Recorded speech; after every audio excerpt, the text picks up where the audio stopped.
Some people want to know why God destroyed the earth with the flood during Noah's time, including the death of men, women, children, animals, beasts, and everything that was on the earth.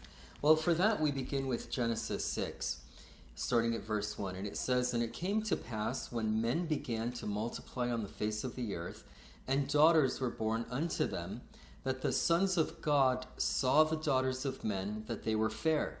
And they took them wives of all which they chose. And the Lord said, My spirit shall not always strive with man, for that he also is flesh. Yet his days shall be 120 years. There were giants in the earth in those days. And also after that, when the sons of God came in unto the daughters of men, and they bare children to them, the same became mighty men which were of old, men of renown. And God saw that the wickedness of man was great in the earth, and that every imagination of the thoughts of his heart was only evil continually. And it repented the Lord that he had made man on the earth, and it grieved him at his heart. And the Lord said, I will destroy man whom I have created from the face of the earth, both man and beast, and the creeping thing, and the fowls of the air, for it repenteth me that I have made them."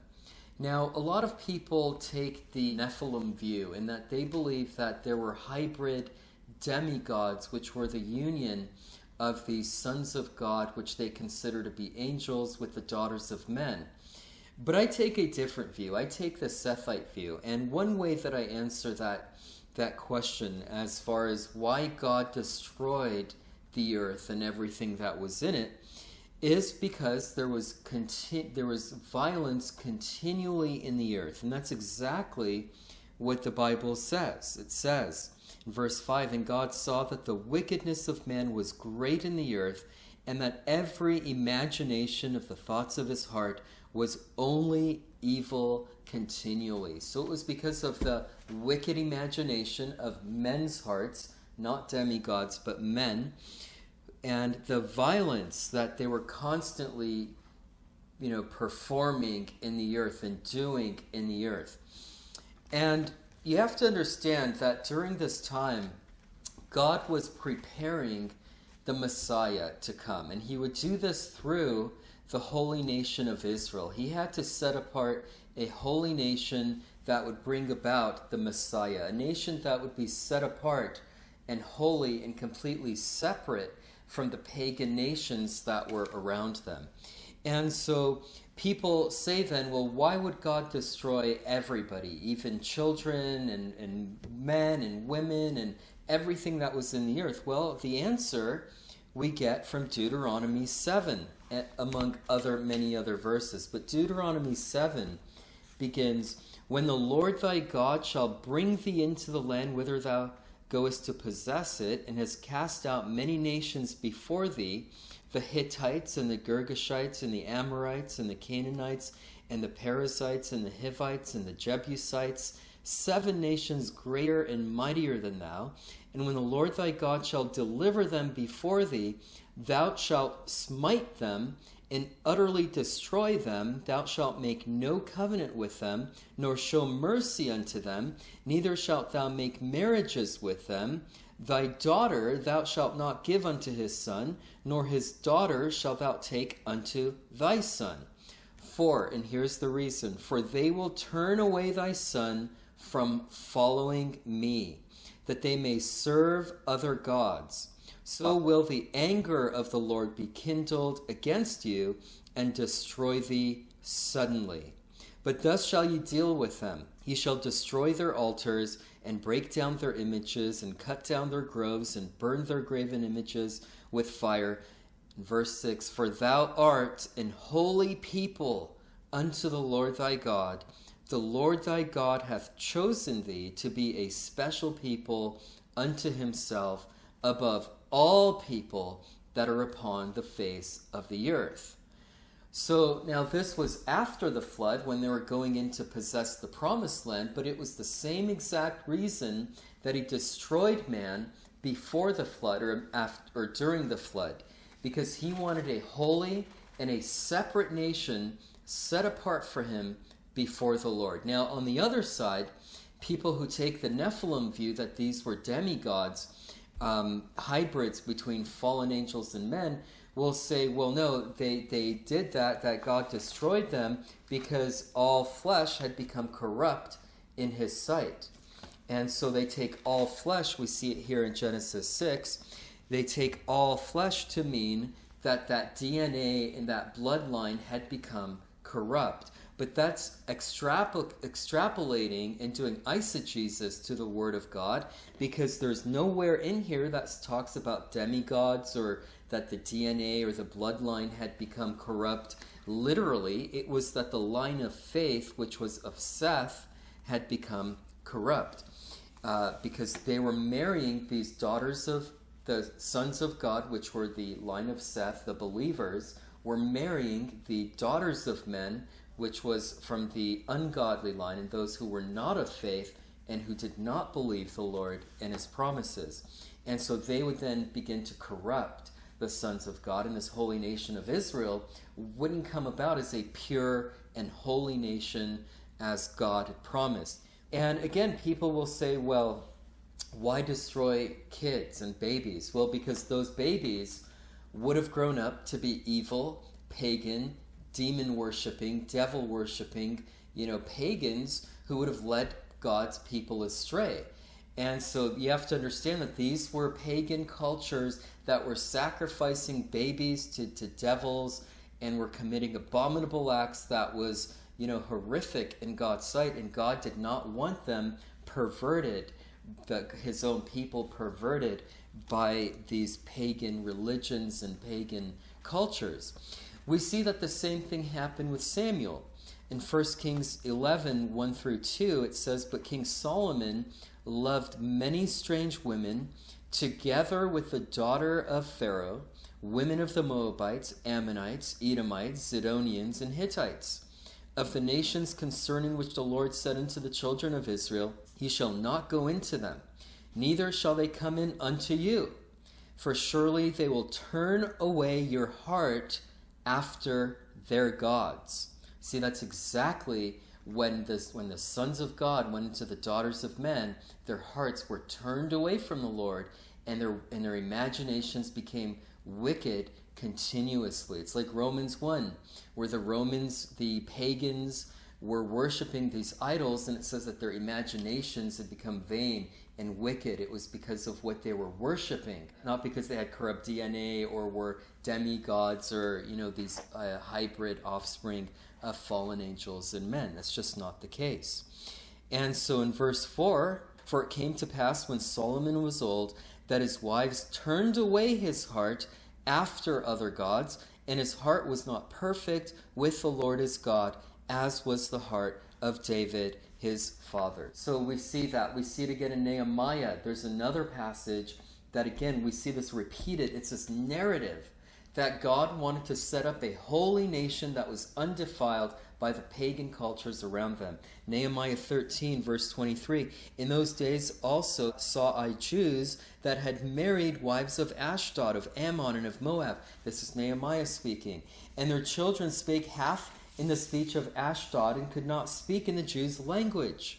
Remember, the word of God had to come in the Hebrew originally. Even the language had become corrupt. And so even the scriptures were at stake here, but according to the language of each people. "And I contended with them and cursed them and smote certain of them and plucked off their hair and made them swear by God, saying, Ye shall not give your daughters unto their sons, nor take their daughters unto your sons or for yourselves." Do you see the similarity in language? When the sons of God went in unto the daughters of men, it's talking about the daughters here as well, given unto the godly line of faith. Verse 26, "Did not Solomon, king of Israel, sin by these things?" Referring back to Solomon. "Yet among many nations was there no king like him, who was beloved of his God, and God made him king over all Israel. Nevertheless, even him did outlandish women cause to sin." Saying even King Solomon, who was the wisest man in the world, was led astray by these pagan women. "Shall we then hearken unto you to do all this great evil, to transgress against our God in marrying strange wives?" Remember them, O my God, because they have defiled the priesthood and the covenant of the priesthood and of the Levites. You see, it all had to do with the establishing of God's law and the establishing of the holy nation of Israel so that the Messiah could come forth and rescue and redeem the entire world from their sin. That's what this narrative is about, and that's why it's important to protect it from fairy tales and fables that are extra biblical and have nothing to do with the plan of redemption. This is summed up in 2 Corinthians in the New Testament, chapter 6, verse 14 through 15. Be ye not unequally yoked together with unbelievers. For what fellowship hath righteousness with unrighteousness? And what communion hath light with darkness? And what concord hath Christ with Belial? Or what part hath he that believeth with an infidel?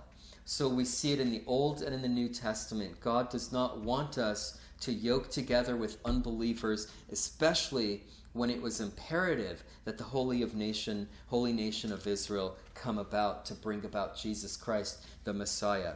And so when it comes to this debate, even when there are clear answers from the Word of God, specific scriptures that say, and like Deuteronomy that said that God's anger will be kindled against them and he will destroy them utterly from the face of the earth. There's the answer. It's right there in black and white in the King James Bible, in the scriptures. But people are not satisfied with the Bible. People are not satisfied with clear scriptures. And because they don't emotionally value what's being said in the Word, they emotionally feel differently and feel like, well, God shouldn't have done that. Well, you're judging God then, and you're going outside of the scriptures to fables and fairy tales to justify your unbelief. And that's what this issue comes to. Just the last point that I'd like to make about this.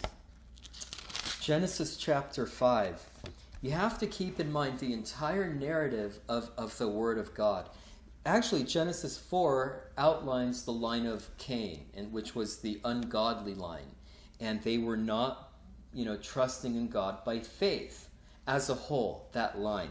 And in chapter 5, the entire chapter, from verse 1 all the way to the very last verse 32, that entire chapter is dedicated to the genealogy of the line of Seth. So first we go over the ungodly line that was trying to earn their way to heaven. Remember, Cain brought of his own, the work of his own hands unto God, instead of Abel, who brought his by faith, and he brought a blood sacrifice. And so that was the godly line. And then Seth replaced Abel. So that's chapter 4. And then chapter 5 covers the entire genealogy of the godly line, the line of Seth. And then it goes right into chapter 6, right after that, continuing the narrative.